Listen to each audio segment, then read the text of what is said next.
did you live as a child? I lived in Killusty, and I went to school in Killusty, national school. And we had, as our teacher, my first teacher was a Miss Flood, and she was from Monaghan. And she taught in Killusty for the best part of 50 years. And we were with her while we were in infants and first and second. And then we moved out to third, fourth, fifth and sixth. And my next teacher there was a Mr. O'Donoghue. He was a Cork man. And he was there for so long. And then he moved away, and we had a Mr. Welch. He was a Kerry man. So that whatever bit of education I have, then there's the people I'm indebted to. Very good. And did you come from a big family? Well, I was the youngest of 3 boys and 3 girls. Yes. And what kind of games did you play? What kind? Well, mostly games was football games, GA. Sure, I mean, we'd say when we went to school, we had 5 minutes break at 11 o'clock, and then we had a half an hour at 12:30 to 1, and that was all football. And our side would play the other side from Boola and down the Clonmel Road, you know, and there'd be a lot of good hard knocks given and taken. But I should just tell you that there was one thing that we didn't like about those games, is that my father was herdsman down in a farm of Flaherty's, and there was a big tall castle, and our job was, when we went down at night, was to go down to the castle and close all the windows. But someone had told us it was haunted, so when we got in, we might close the bottom ones, but we'd never go up to the top. And my poor father wouldn't know the difference, because we'd open them in the morning before we'd go to school, and he'd say at night, "Did you close the windows?" We'd say, "Yes, we did," but we didn't. But when we'd come home from school then in the evening, not like these boys now, once we'd have our dinner, we would have jobs to do for our mother.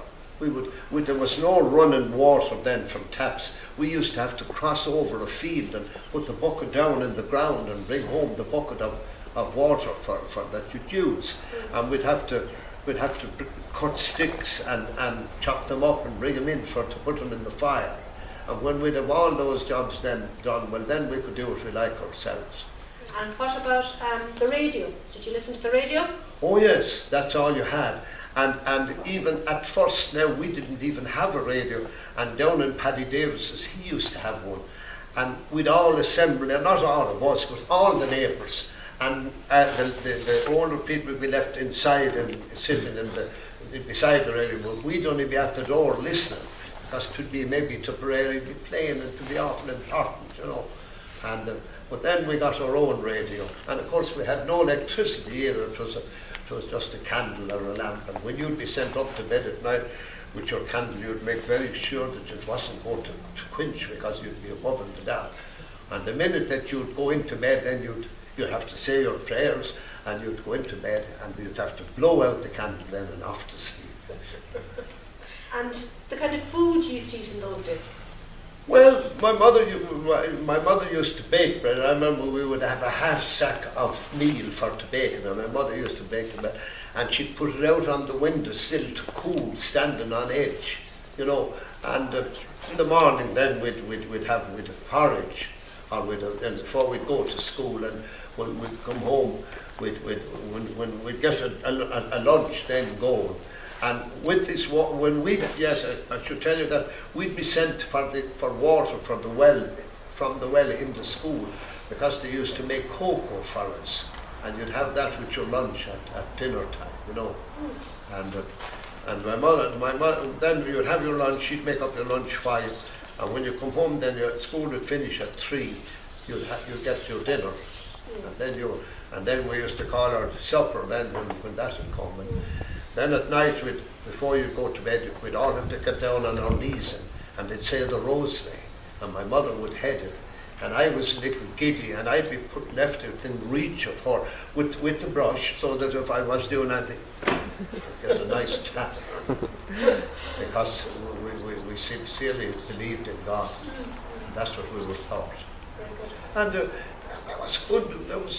My mother was a very quiet woman. My father wasn't. If I came home from school and said that I got a slap, if you got a slap, he'd say you well deserved it. He might hit you another. you know. He'd know that we weren't angels, like, you know. And as I say, I had two brothers and 3 sisters. And do you remember the fair day in Fethard? But the fair day, of course I do, because isn't it funny to tell you, when I finished school, I had no job, and I was only 15, 16, and I got a job in Scully's, where Joe Hearns is now. And that was a big shop. There was a hardware, as you go in there was a grocery, and then there was a bar up in the back. And I was in the grocery with Richard Fitzgerald.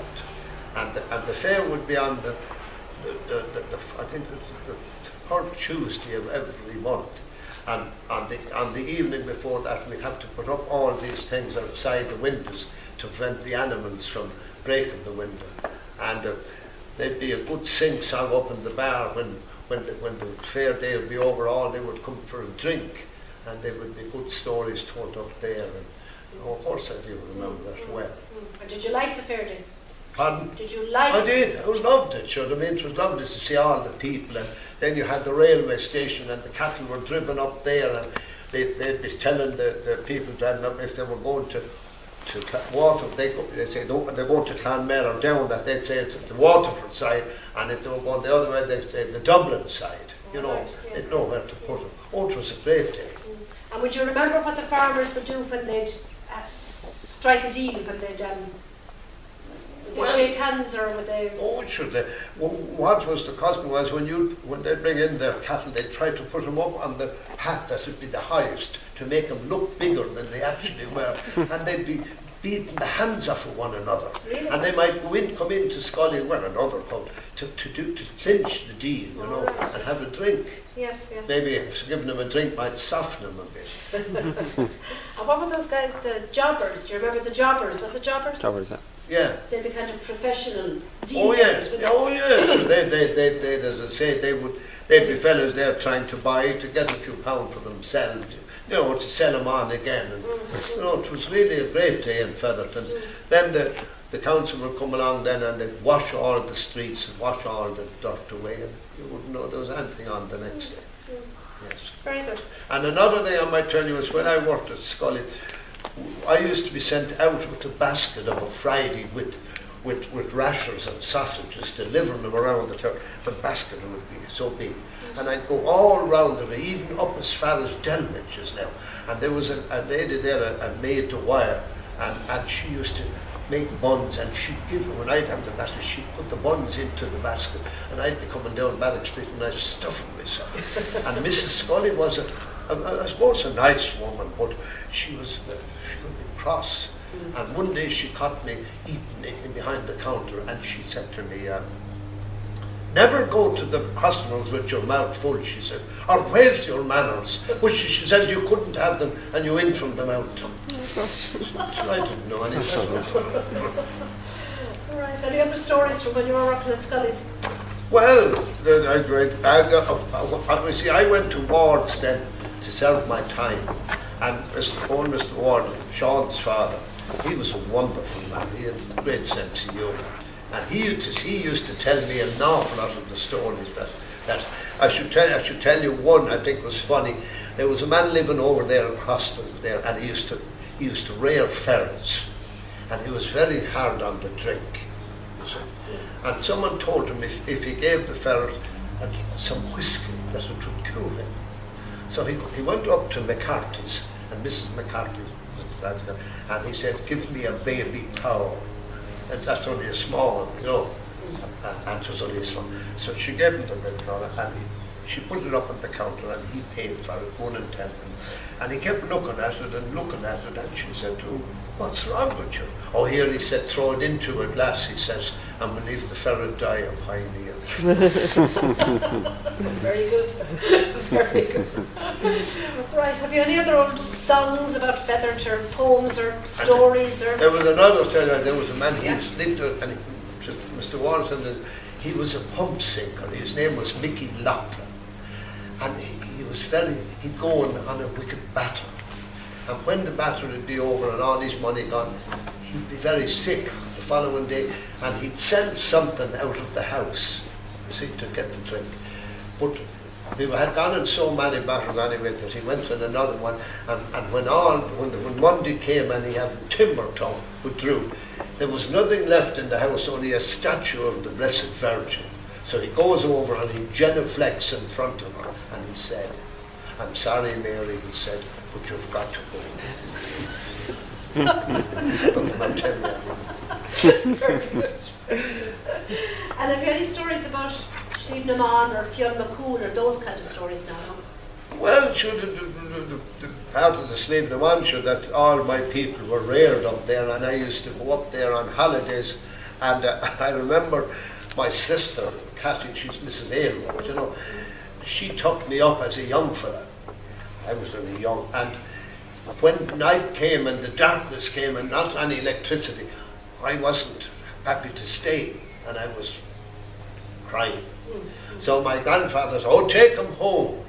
You see, and when we were coming up by O'Flaherty's, where I told you we thought it was haunted, to be honest, I was too young to, when she used to get afraid, thinking of it, what she used to do, made the living daylights out of me. When I got home, I was blackened. But I didn't mind because I was making my way home. And other than that, then in 1950, then they put up that Holy Year cross. And as youngsters, we used to assemble up at the foot of the mountain at Billy Houlihan's, because they had to build the cross, and they put a couple of shovels of sand into a bag and put it up on our shoulders, maybe 40 of us, and we'd carry that up to the cross. And when you throw down and see what you carried up, and you murdered, you threw it to yourself. And the cross, that's the way the cross was built. And I say, wow, it's very seldom ever miss going up there since. Very good. So you helped putting it up in 1950? Oh yeah.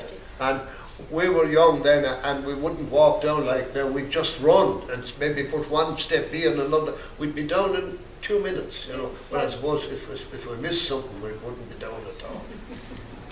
And you would climb out over then and go down the other side, which was a great achievement. Like you would go down into Kilcash, you know, Milangor. Yeah, yeah. But yeah, it's lovely there, you know. And what we used to do for to get for having to buy something was we go hunting for rabbits on a Sunday, you know. And I had a dog, and he was a great dog, and we'd maybe kill 4 or 5 rabbits to give us something to. Would you sell them around the village? Yeah. Oh yeah, sell them in pubs, shops, yeah. We used to pick blackberries, sell them as well. There used to man come, Michael Dempsey was his name, from Kilshean, and he'd weigh what you had and pay your card. Well, that's the way it was then, like, you know, that's a lot, you know, so that's the way it was. If you hadn't it, you couldn't, there's no one going to give it to you. Exactly. And was there much emigration out of Russia? Not maybe, and it was then, I suppose, later on, but like, there was, I don't recall anyone going out from my family or anyone around, you know. Other did people go, of course, yeah, but not any more than now, I'd say, you know. And if you had a job or whoever you had, you valued it, you know, and you worked for it. So any old song or any, I mentioned Paddy Carn to you there one day, and Johnny old song that he used to write them, used he? Pardon? Used Paddy Carn write the songs? He did. Can you remember? Well, he was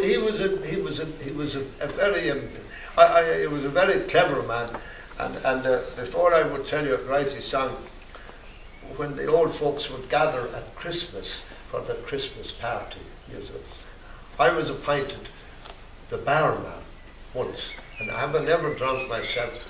I could pour out a little something, all I was giving them. So anyway, the night was over, and there was no one left in the hall, only not nobody, but Sean Ward and Paddy Broderick, and Paddy Callan fell down.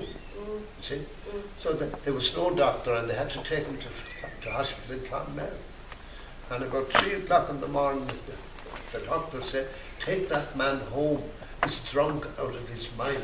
Sure, I had given him, I suppose, maybe a bottle. So the year after, when the appointments came for jobs, they said Jimmy Shea is not to be the barman. Yeah. But he wrote a song about Fethard, and I will recite some of it now, but I couldn't. Like I'd love to think I could do it all. Will I recite? Whatever bit you have would be great. Yeah. What will I do now? Please, yeah. He said, it's time I took my pen again, those few lines to write down. About a God-forsaken spot, they call it Fethard town. There's every breed and class and creed that you have ever seen, from Kerry Street to Abbey Street, from the valley to the green. So now we'll start with Mrs. Cantwell. She was down the most. She's the best old sort of town. And then comes the O'Grady's, no doubt they're very small. And Santa Claus John Kendrick at the door is always seen. And if you want ball bearings, call into Johnny Scale. O'Flynn for style and fashion, and that without delay. And if you want a corset, call into Casey Shea. Jim Stapleton is further up. He says the trade is quiet. Next comes Mrs. Corcoran.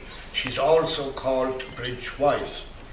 Across the street to Dowlands, if you want to have a drink, and if you meet with peril, at her you're sure to wink. There's Welsh's at the corner, but don't start quoting May. At Paddy Mac's there's no free beef, for it you'll have to pay.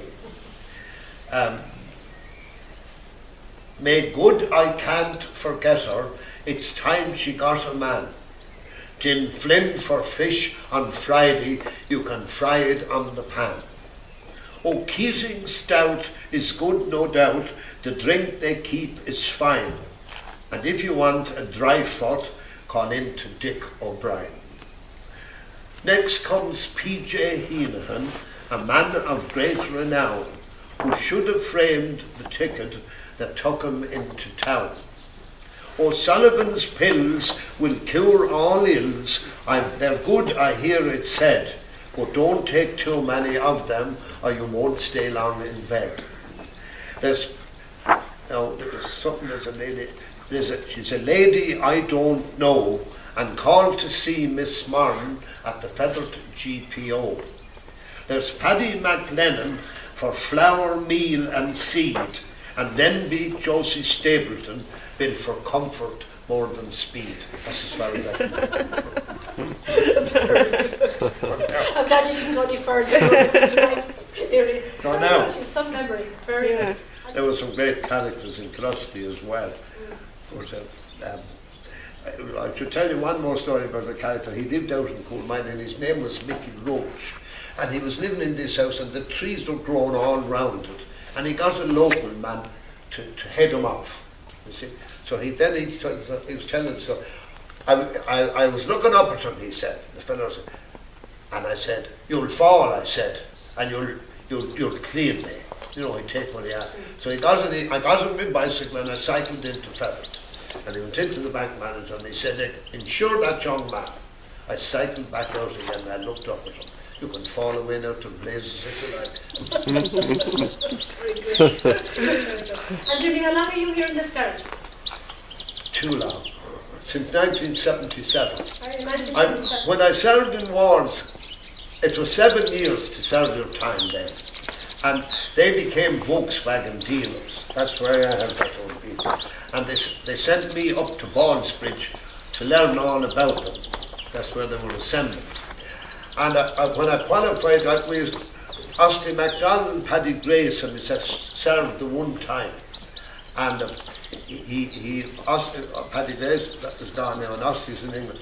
And we used to have to cycle into the tech of a Monday evening and a Wednesday evening. We get off at 5 o'clock and cycle into Clonmel and be in it for 7:30 and stay there till 9:30 and cycle home.